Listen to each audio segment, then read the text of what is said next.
Iniciamos la última sesión de conferencias de Expo Cannabis Uruguay Siembra 2016 con una ponencia sobre el cannabis como oportunidad para la economía uruguaya a cargo del ingeniero agrónomo Eduardo Blasina. Eduardo es director de Blasina y Asociados, consultora dedicada al análisis de mercados y asesoramiento de inversores de agronegocios, partidario de la legislación del cultivo y la regulación de la venta de cannabis. Participó en la licitación para la siembra de cultivos de cannabis para la venta en farmacias, obteniendo una de las 2 licencias otorgadas a través de la empresa Simbiosis. Muchas gracias, bienvenido. Muchas gracias a ustedes.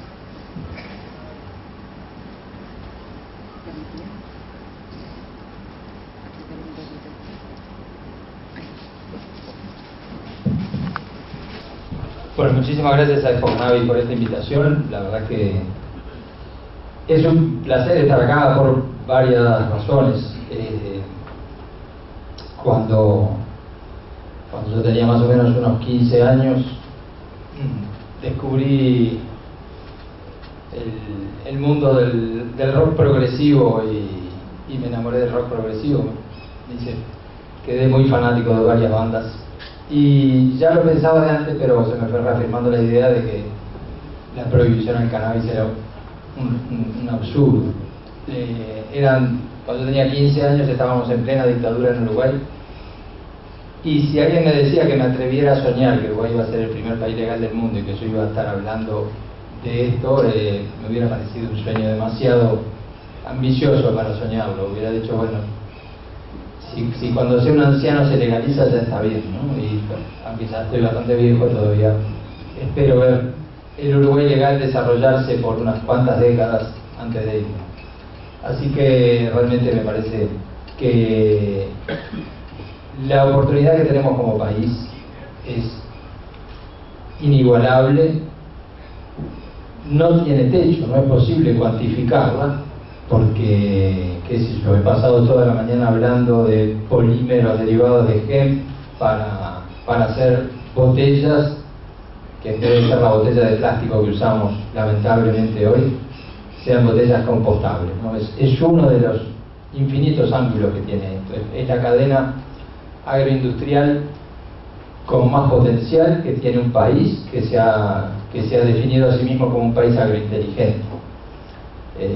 Entonces, tenemos un arco de 7,5 metros vacío, hemos eludido al arquero a través de la ley, somos el único país del mundo todavía que puede patear y hacer un gol histórico para la humanidad, y el sueño es que lo hagamos. ¿Por qué todavía no ha pasado? Además, 3 años de la ley todavía no ha pasado. Entonces, a mí me parece que una aproximación lógica al desarrollo de la cadena es: estamos ante un producto que, por convencidos que estemos nosotros, es polémico. Este mismo sábado el diario El País dedicó un editorial a atacar a la Expo, a atacar al museo. Cada vez que uno haga algo tiene que saber que hay mucha gente que está convencida que esto es una droga, que las drogas hacen mal y que razona en esos términos muy simples. Lo he visto en televisión durante toda su vida y hay que hacer un esfuerzo muy grande por ser muy didáctico en esto y tomársela con mucha paciencia. Hay que hacer un esfuerzo muy grande didáctico en explicar que está bien producir cannabis en términos industriales, en términos de gran escala, y que está bien incluso producir cannabis psicoactivo en gran escala, más allá de que luego el uso de eso no sea la psicoactividad, sino el valor medicinal. Tenemos que explicar que no estamos lucrando con algo que daña la salud, que es lo que mucha gente piensa. Entonces, a mí me parece que el primer punto es que quienes estamos involucrados en el mundo del cannabis nos plantemos muy firmes en la ética de esta cadena de producción. Y es la cadena de producción más ética que uno puede imaginar. O sea, basta mirar los documentales de Sanjay Gupta, CNN, para darse cuenta, o basta mirar la campaña en Argentina que están haciendo las madres que tienen niños que tienen epilepsia refractaria. Basta tener algún amigo que esté haciéndose un tratamiento de quimioterapia y no logre comer. O sea, ¿qué hay más ético que eso? Pero hay que ser muy didáctico, porque debemos saber que para validar este desarrollo hay que tener paciencia y explicar mucho. Por otro lado, tal vez debemos mirarlo como industrias, como agroindustrias similares. El vino en cierta manera es parecido, la cerveza en cierta manera es parecida, sobre todo tal vez un poco más la cerveza, que se echa con la flor hembra no fecundada del lúpulo, el pariente más cercano del cannabis.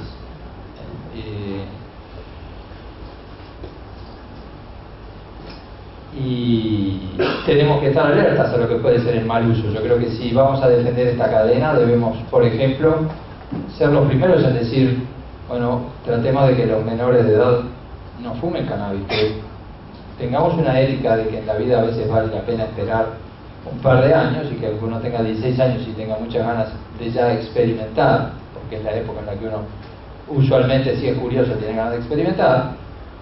Yo recomendaría un discurso de decir, ok, si quieres experimentar, experimenta, pero espera a que tu sistema nervioso esté bien consolidado, espera los 18 años y luego hazlo con cuidado. Lo mismo que diría si generáramos cerveza o si generáramos vino. Al igual que la cerveza o el vino, es un producto que tiene infinidad de texturas, sabores y sensaciones, y en el caso del cannabis podemos además desarrollar una industria alimenticia que en el caso de Uruguay está a punto de empezar a llegar al minorista. Deberíamos tener un discurso de que en el caso del cannabis mal llamado recreativo, el cannabis psicoactivo es un producto para catar. Yo creo que deberíamos, por ejemplo, sugerir que fumar todos los días no suele ser de un buen fumador, de la misma manera que tomar un litro de vino, un litro de whisky todos los días no debe ser de un buen conocedor de esas sustancias. Y lo que sí me parece es que debemos defender, consolidar el estatus legal que tiene Uruguay, que es un estatus que seguro tiene muchas cosas mejorables, pero seguro también hay muchísima gente que lo quiere tirar abajo. Entonces, si queremos tener políticas sanitarias racionales, si queremos cuidar a los jóvenes, si queremos promover el buen uso, siempre lo legal es mejor que lo ilegal. Nadie lograría un mejor uso del vino o de la cerveza prohibiendo el vino o la cerveza. Entonces me parece que para quienes soñamos con que la cadena agroindustrial del cannabis se desarrolle y sea una revolución económica en Uruguay, algo que tenemos al alcance de la mano, el punto de arranque pasa en cierta manera por aquí, y también por tener un respaldo y un amor a la ciencia muy importante. Lo que nos va a dar el suceso es la verdad. Lo que nos va a llevar al suceso es lograr medicinas que crucen todos los testeos que tengan que cruzar, generar productos que sean muy sólidos académicamente, y tenemos nada menos que Carl Sagan, ¿no? El científico, uno de los científicos realmente claves del siglo XX, que tiene esa frase que me parece que es de las frases centrales respecto al tema.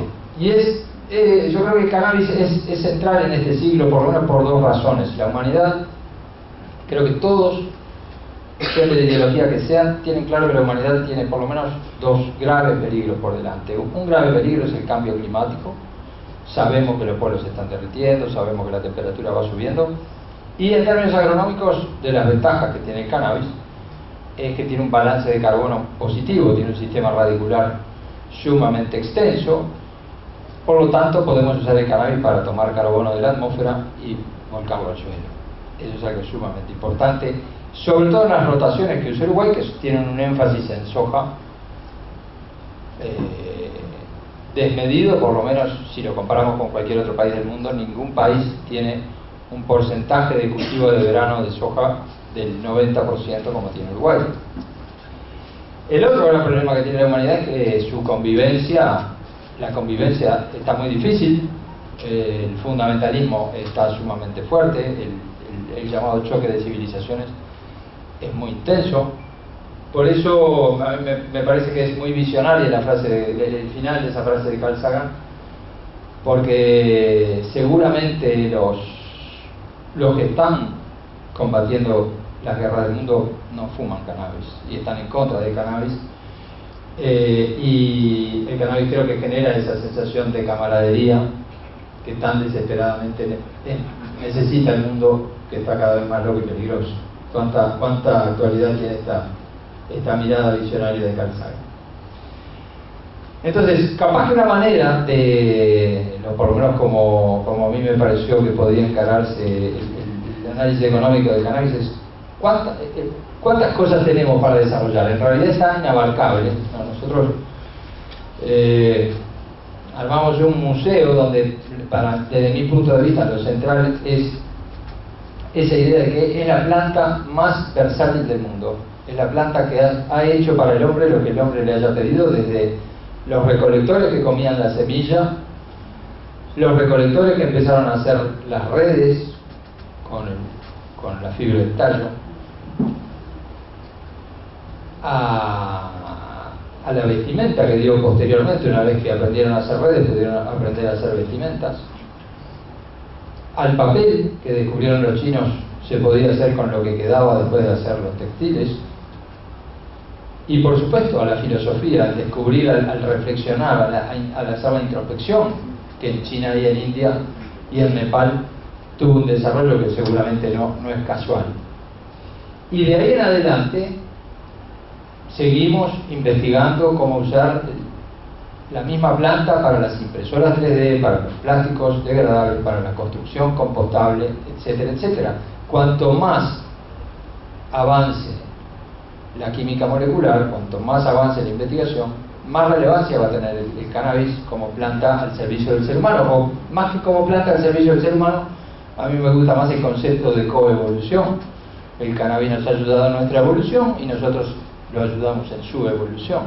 Generamos cannabis que se adapta al frío, que se adapta al calor, que se adapta a darnos prendas de alta calidad, o que se adapta a darnos el estado mental que nosotros queremos, sea más introspectivo, sea más alegre, sea más extrovertido o introvertido. Entonces hay un proceso de coevolución que creemos que en las sociedades democráticas de Occidente es irreversible en Canadá, es irreversible en Israel, es irreversible en Estados Unidos, donde a pesar de que no sabemos qué hará el nuevo presidente, sabemos que en todos los estados donde se votó, la ciudadanía tuvo una postura clara. Entonces, es difícil de ordenar el potencial económico, porque el potencial económico que tiene el cannabis es básicamente lo que uno puede imaginar, pueda relevar que tecnológicamente existe y pueda adaptar a las condiciones de Uruguay. Pero tal vez, si yo tuviese que decir dónde veo el mayor potencial, bueno, yo diría, producir cannabis orgánico con fines medicinales es algo que, en lo que si Uruguay hace vanguardia, ¿cuál es el techo? Tenemos la ventaja de que tenemos un monopolio. Estamos acostumbrados a creer que los monopolios son malos. Hay un economista que a mí me gusta mucho que se llama Schumpeter, austríaco de hace mucho tiempo, que dice, bueno, los monopolios no son malos, depende de cuál es el origen del monopolio. Y en el caso de Uruguay tenemos un monopolio en cuanto a la posibilidad de desarrollar esta cadena agroindustrial, derivado de que tenemos un nivel menor de prejuicio que los países vecinos. En definitiva, esa es nuestra gran ventaja competitiva.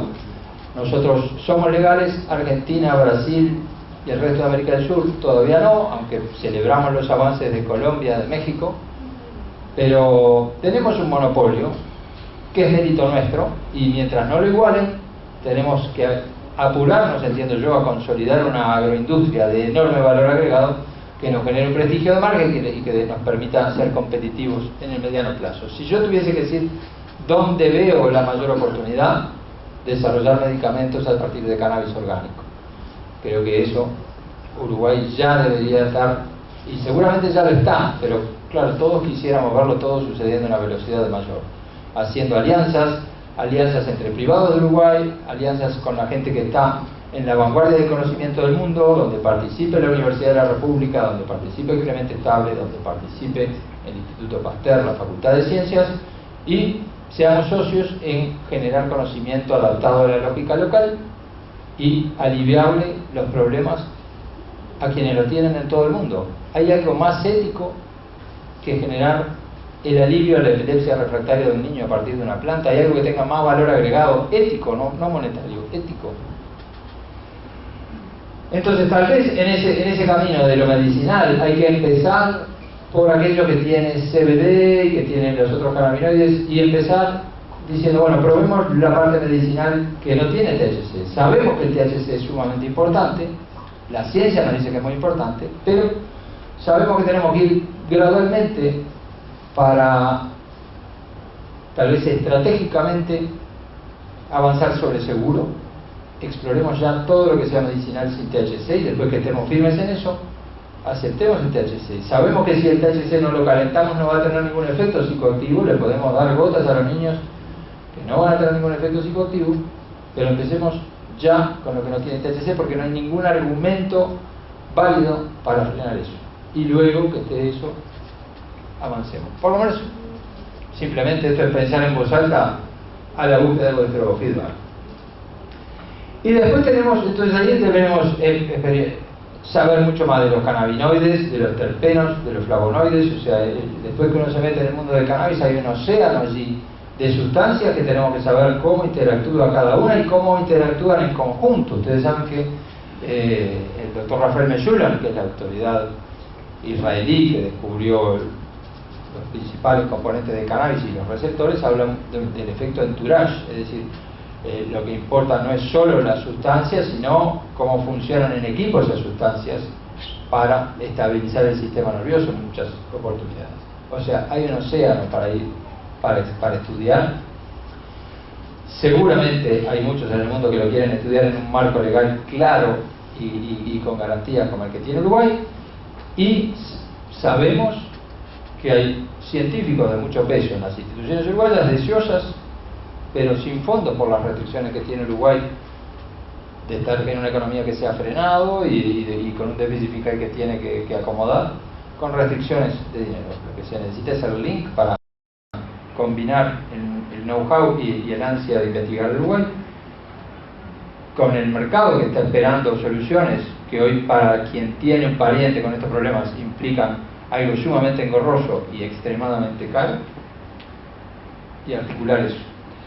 Y luego está toda la otra área, que es decir, bueno, hay toda una parte que tiene que ver con el resto de la planta, que no es lo medicinal, que tiene que ver con el cáñamo, y que ahí tal vez también hay que ir, por un lado, fragmentando y diciendo, bueno, investiguemos qué se puede hacer con la celulosa, qué se puede hacer con la lignina, qué se puede hacer con los aceites, qué se puede hacer con alimentos, textiles, impresora 3D, industria automotriz, envases compostables.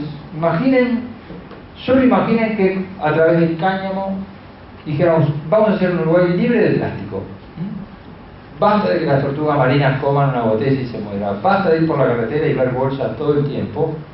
Y la botella que nos dan y la bolsa que nos dan en el supermercado, las usamos y luego se hacen compost y las damos a las lombrices. O sea, ¿no sería eso una revolución hermosa que posicionaría al Uruguay natural como algo que es de verdad?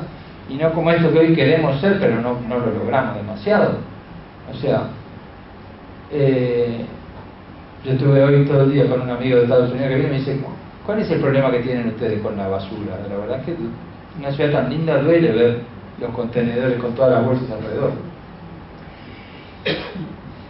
¿Y por qué no trabajar a través del cannabis las energías renovables? ¿Por qué no podemos, si desarrollamos todo esto, tener los invernaderos solarmente más eficientes del mundo?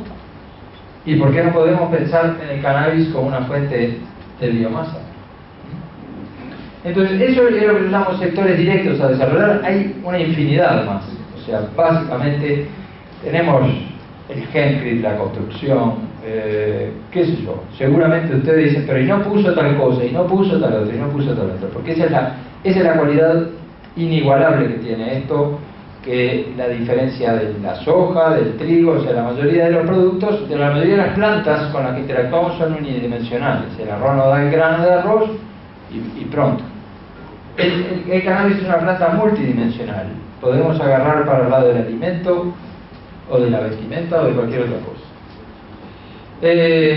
Entonces, hay otro conjunto de áreas que yo llamo zonas relacionadas que se pueden desarrollar a partir del cannabis. O sea, realmente la gente que está en la cultura canábica tiene un interés muy grande en la agricultura orgánica.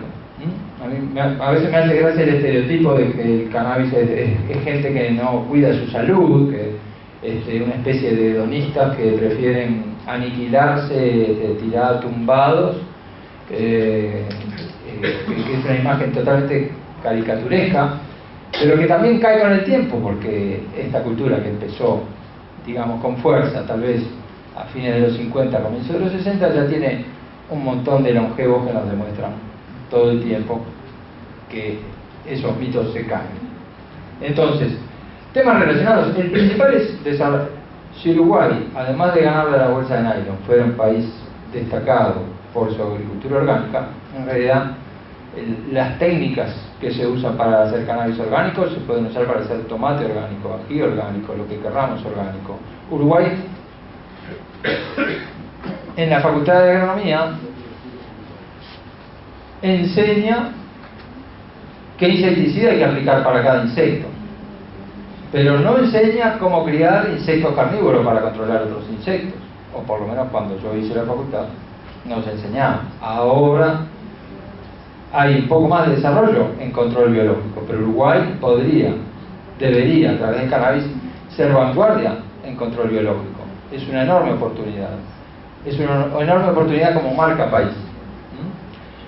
Uso de insectos predadores, control biológico con microorganismos, micorrizas, lo que los cultivadores ya saben. Basta recorrer la expo para encontrarse con plantas carnívoras, con micorrizas, con todo un set de tecnologías en las cuales los cultivadores de cannabis van adelante de la investigación estatal uruguaya. Uruguay podría ser un lugar maravilloso para testear genética. Somos legales, o sea, testeamos ya genética de soja. ¿Cuál es la razón por la que no podamos testear? Y testeamos genética de soja de variedades que no están aprobadas para el uso comercial en Uruguay. O sea que Uruguay ya da las garantías de que no hay fuga de genes ni de semilla de esa soja, y se presta ese servicio a empresas del hemisferio norte que quieren hacer testeo 12 meses al año. ¿Cuál es la oportunidad de Uruguay? La gran producción de semillas está en el hemisferio norte, porque obviamente hay mucha más tierra, hay mucha más producción de semillas, pero el testeo genético tiene que ir lo más rápido posible. Después que se testea en los 6 meses de verano de allá, se quiere testear en los 6 meses de verano de aquí. ¿Qué paralelo tienen los californianos que plantan? Muy parecido al nuestro. O sea, cuando uno va a California y dice, ¿y en qué paralelo están ustedes? Y en el 33, 34, 35. El mismo que nosotros. Sí, el mismo que ustedes.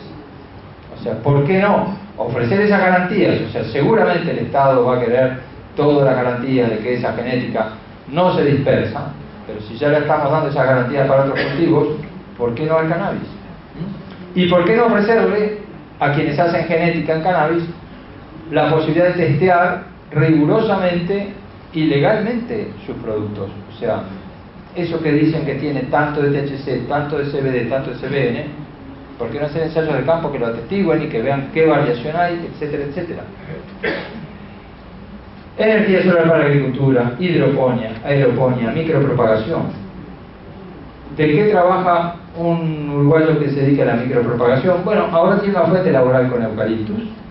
Uruguay propaga millones de eucaliptus, pero tiene acá otra salida. Hasta hace 10 años era estudiar algo que tenía muy poca aplicación en Uruguay: trazabilidad vegetal. O sea, ya que este proceso de legalización nos ha obligado a hacer trazabilidad, y ya que nos ha distinguido en el mundo tener trazabilidad para el ganado, sigamos avanzando en ese camino de trazabilidad. También ahí el cannabis nos da una oportunidad de profundizar una diferenciación que tiene Uruguay como país agrointeligente. Ahora, hay otros, para mí hay un valor agregado enorme y que es parte del sueño que tenemos, que es el valor agregado cultural. Acá creo que la música de Uruguay tiene un potencial de exportación, de ser conocida en el mundo enorme. Y por otro lado, si hay algo que nos encanta es que venga Mick Jagger, vaya a visitar a un percusionista de candombe, tome agua de la canilla y se sienta feliz. O O sea, ¿cuánto agrega eso a la imagen de Uruguay? ¿Y cuánto agrega eso darle al visitante, no marihuana para fumar, la tranquilidad de que si fuma o no fuma da exactamente igual, de que somos un país lo suficientemente adulto culturalmente como para que el tipo tenga toda la tranquilidad de que si fuma o no fuma nadie le va a molestar, que si es gay o no es gay nadie le va a molestar, que si es negro, blanco, judío nadie le va a molestar por eso. O sea, en ese sentido la legalización del cannabis, el cannabis como sector, tiene algo para ofrecer que es invalorable, que cuando yo escucho al presidente hablar de que no queremos turismo canábico, digo, ok, no queremos turismo canábico, queremos turismo inteligente. ¿Es inteligente molestar a alguien porque fuma cannabis? Yo creo que no. Entonces, ok, no queremos turismo canábico, queremos turismo de un país pequeño, democrático y que respeta las libertades de que cada uno sea feliz como le parezca mientras no moleste a un tercero. No es simplemente, así como somos un país que pretende ser agrointeligente, ser un país turísticamente inteligente. No les vamos a ofrecer una catarata impresionante, no les vamos a ofrecer un pico de 10.000 metros, no les vamos a ofrecer las mejores horas de surf del mundo, pero les vamos a ofrecer lindas playas, lindas ciudades, gente amable y la plena libertad de disfrutar de su vida como le parezca a él como adulto que la puede disfrutar. Y a la vez nos puede dar un gran empujón en otra cosa que es el extremo más distante de eso, que es decir, bueno señores, Uruguay precisa más investigación en genética molecular, queremos hacer botellas reciclables de cannabis, que es de lo que estuve hablando toda esta mañana, entonces es el ejemplo que siempre me viene. Genial, qué mejor oportunidad para que haya investigación nacional respecto a esto. O queremos sacar los fettuccini de cannabis, que es otra cosa que me tiene totalmente entusiasmado. Fettuccini de cannabis de Uruguay al mundo. Bueno, investiguemos todo lo que hay que investigar. Pasemos los 200 pasos que hay que pasar y los 20 más que nos vayan a pedir después. Pero después que lo hicimos, tenemos un background de investigación genética, de investigación en tecnología de alimentos, de investigación en inocuidad, que sin cannabis no lo tendríamos, porque si uno va a hacer los fettuccini con trigo, que le metimos insecticida, fungicida y todo lo que precise para ser producido, sale como pancho por una fábrica. Entonces, bueno, esto va a requerir 100 veces más requisitos, papeleo, maratones de análisis. Bueno, ok, pero después que lo pasen, que quede un background en términos de investigación y desarrollo. Bueno, ahora simplemente darles una mirada de lo que es la agricultura uruguaya, que es en lo que yo trabajo. En realidad yo antes de meter, o sea, en este mundo me he metido desde esos 15 años en los que empecé a curtir los discos de Yes y de Jethro Tull y de todo eso con devoción casi religiosa. Pero como agrónomo, en realidad, cuando me recibí, me dediqué a los mercados de materias primas y a seguir cómo iban los grandes productos que hace Uruguay, la carne, el trigo y los lácteos, los que vayan surgiendo. Y realmente la agricultura uruguaya precisa alternativas desesperadamente, por razones económicas y por razones productivas. Hoy en la agricultura uruguaya, por ejemplo, estamos terminando en este momento la cosecha de trigo y cebada con rendimientos muy altos, y con rendimientos muy altos se logra empatar. Los precios internacionales de trigo, de cebada, de maíz están sumamente bajos. Uruguay es bastante caro. Vamos a sacar 4.000 kilos de trigo, que es un cosechón, y con esos 4.000 kilos el productor va a pagar las cuentas y va a quedar empatado. Simplemente decir, bueno, menos mal que no perdí. Es como hacer 4 goles en el fútbol y decir, bueno, salimos 4-4, buen partido, pero sumamos un puntito. En cambio, las oleaginosas están mucho más firmes.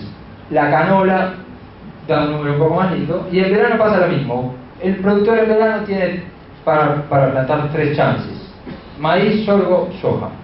Con la soja sabe que tiene el menor riesgo y la mejor chance de rentabilidad. Con el maíz tiene un alto riesgo y si le va bien puede tener rentabilidad, pero si no le llueve lo suficiente va a perder un dineral porque es un cultivo caro. Y con sorgo sabe que no va a ganar mucho, pero es barato, rústico, pero es cultivar para empatar de nuevo. Entonces, ¿qué hacen los productores? Y hacen toda la soja que pueden. No se les puede acusar. Y de nuevo, o sea, yo sé que muchos acá, yo digo soja y juego para la tribuna porque dicen la soja es el símbolo del mal. Yo creo que tenemos que ser cuidadosos con eso también, ¿no? O sea, ni la soja es el símbolo del mal, ni la marihuana es el símbolo del mal, ni ninguna planta es el símbolo del mal. O sea, podemos hacer soja bien y cuidar el arroyo, podemos hacer soja mal y no cuidar el arroyo. Lo que sí es un dato es que la soja, si no le pasamos 3 pasadas de insecticida, no vamos a cosechar nada, porque los porotitos de la soja a todo bichito que anda a la vuelta le encantan. O sea que ciertamente tienen un riesgo ambiental, pero es lo único rentable. Es lo único claramente rentable, que tiene un costo accesible, que tiene una estabilidad de rendimiento y que, si no pasa nada raro, le remunera al agricultor. Entonces, la agricultura de invierno, por bajo precio de trigo y cebada, va en caída en Uruguay. Y la agricultura de verano en Uruguay es casi exclusivamente un cultivo, y eso, sabemos todos, es insustentable. O sea, si algo precisa la naturaleza es diversidad. Y si hacemos un cultivo atrás de otro cultivo, atrás del mismo y atrás del mismo, sea el cultivo que sea, miren que yo, por más que el cannabis es rústico, yo creo que si vamos a hacer, un día hacemos cannabis en gran escala y hacemos cannabis 1 año, 2 años, 3 años, 4 años, al 4º año vamos a tener un gran desastre. Porque los hongos o los insectos que el primer año eran poquitos, al segundo año van a ser más. Y al tercer año van a ser mucho más y al 4º año van a ser mucho más. O sea, la necesidad de rotar abarca todos los cultivos, al cultivo que uno quiere hacer. Pero en Uruguay hay poca chance de rotar, porque si no con soja se pierde dinero. O sea, ese es el área de Uruguay del cultivo de verano. La soja no existía prácticamente en el 2002. Antes de 2002 prácticamente no existía. Lo que está ahí abajo es maíz y sorgo, que no llegan a 100.000 hectáreas. La soja cruzó el 1.000.000 de hectáreas y está así, en 1.200.000. Pero eso no es sostenible porque, por lo que les decía, soja tras de soja, tras de soja, tras de soja, llega un momento que no se sostiene. Y ese es el área de cultivo de invierno. O sea, venimos en bajada en el área de cultivo de invierno. Se precisan más protagonistas. No se puede sostener una estructura agrícola solo en base a trigo y cebada. Por lo tanto, yo creo que el momento, si logramos explicarlo, es oportunísimo. Ya sea que pongamos variedades de cáñamo textil que se desarrollan en invierno o las variedades que se desarrollan en verano, en los dos casos tenemos argumentos sumamente fuertes para decir, señores, ¿qué quieren? ¿Que el área de cultivo de invierno se siga cayendo? ¿Qué quieren? ¿Que solo sea viable la soja hasta que no sea viable? O sea, tenemos argumentos agronómicos de peso como para decir, denle al cannabis una chance. Esto ustedes ya lo habrán visto un montón de veces. Pero lo otro que a mí me parece es que luego de 10 años en los que las materias primas estaban muy altas, ahora vamos a un periodo muy prolongado donde las materias primas están más bajas. En los anteriores 10 años la necesidad de diferenciarse y agregar valor no era muy fuerte, porque si a mí me pagan un dineral por la soja, la leche en polvo y el trigo así como está, produzco eso. Ahora, realmente la necesidad de ser ingeniosos y agregar valor es mucho más fuerte, y yo creo que eso va a ser algo bastante estructural. En un mundo de petróleo a bajo precio, todas las materias primas tienen bajo precio y los alimentos tienen bajo precio. Tenemos que producir los alimentos no diferenciados. Vamos a tener trigo barato por varios años, vamos a tener maíz barato por varios años, y entonces, ¿qué vamos a hacer al respecto? Entonces, el cannabis es el gran comodín para diferenciar. Entonces, bueno, esta es una foto de la expo del año pasado. O sea, Uruguay no quiere traer inversores a desarrollar nuevas tecnologías, a generar puestos de empleo. Obvio que sí. Entonces, la tarea urgente es tender esos puentes. Yo creo que de esa hibridación, de decir, bueno, gente que está haciendo cosas interesantes en el mundo, que tecnológicamente lleva años avanzando, la academia uruguaya y los emprendedores uruguayos, ahí podemos generar algo que potencialmente puede ser revolucionario para la economía de Uruguay. Entonces, ¿cuáles serían los resultados esperables? Bueno, lo primero es diversificar la agricultura extensiva. O sea, ¿por qué no hacer?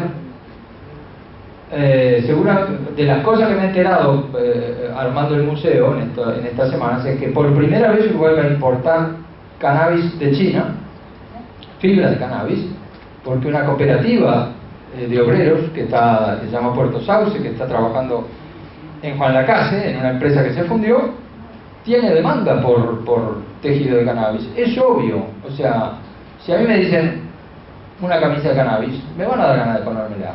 O sea, de la misma manera que si el algodón hubiese estado prohibido absurdamente por 50 años, me gustaría ponerme una camisa de algodón. Por la misma razón que cuando iba al liceo y no me dejaban que el pelo llegara al cuello de la camisa, dije, bueno, cuando salga del liceo no me lo corto nunca más. Entonces, y me dicen que me quedo sin tiempo, así que acelero. Primer resultado, diversificación de la agricultura extensiva. ¿Podemos introducir esto en gran escala para producir textil? Sí. Después, tenemos Abella Unión, jugado a la caña de azúcar, una caña de azúcar que no puede competir con la de Brasil y perdiendo dinero, pero queremos mantener un polo que genere empleo allí. ¿Por qué no darle una chance al cáñamo en Bella Unión? ¿Por qué no apostar a que las tecnologías del cáñamo desarrollen una horticultura mucho más tecnificada? ¿Por qué no recuperar esa industria textil como comentábamos? ¿Y por qué no desarrollar biotecnologías que no tengan nada que ver con los transgénicos? ¿Por qué no desarrollar celulosas sofisticadas, papel uruguayo de cannabis? Las posibilidades son infinitas. Entonces, desde mi punto de vista, ¿cuáles son las incertidumbres? Bueno, que la aprobación de la mejor legislación no se tradujo hasta ahora en materialización de proyectos. Estamos a 3 años y las frutas están siempre por madurar y siempre están pintonas, pero no terminan de madurar. Entonces, el Estado va a considerar a lo que no tiene vinculación al THC idéntico a otros cultivos. Eso me parece que es lo que habría que solicitar con humildad. O sea, ¿en qué se diferencia el cáñamo del lino? Bueno, trátenlo de comer lino, señores, o sea, por favor. Y en el mediano plazo deberíamos explicar que el THC se puede usar sin que tenga ningún efecto psicoactivo y que hay estudios académicos muy sólidos defendiéndolo. Y deberíamos tener clara cuál es la posición del Ministerio de Salud Pública al respecto. Si realmente está en contra, definitivamente, bueno, es un dato que deberíamos saber. Pero si está dispuesto a abrir una discusión o abrir un diálogo, sería también muy interesante.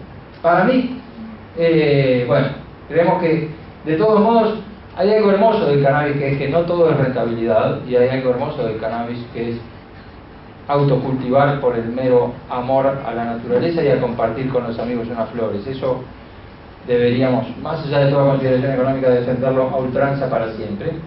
El cultivo recreativo debería ser siempre un mero complemento del autocultivo y los clubes. Deberíamos sacar tanto de la discusión, si llega a la farmacia la semana que viene o dentro de 2 semanas, 1000 veces más importante que eso es que nadie sea perseguido por tener 5 plantas en su casa. Eso es lo que nunca puede volver atrás.